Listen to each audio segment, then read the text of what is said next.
Kwa hiyo waathirika ni wadau wetu muhimu ili kujua nini kimetokea.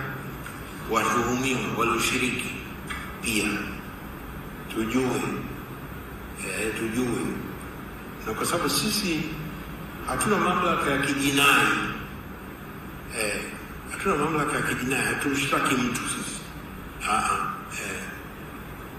Kwa hiyo wale waliohusika pia tutawatafuta waweze kutueleza na nini.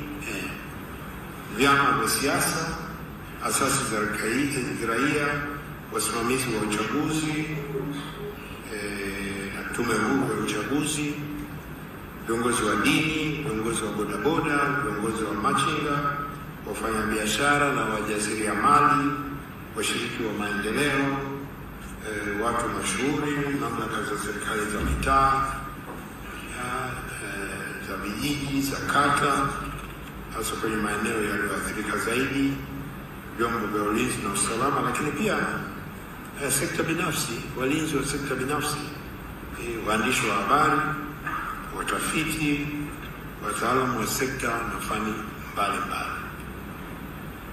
Kama unasema, ukiangalia hadidu za rejea zile, nyingine zinahitaji utaalamu, nyingine zinahitaji hivyo, lakini kama tunasema sisi msingi wa shughuli zetu tunasema kutaka kushirikisha na kuwa na wadau wengi katika muda wa kazi. Hadidu za rejea zimetupa siku 90.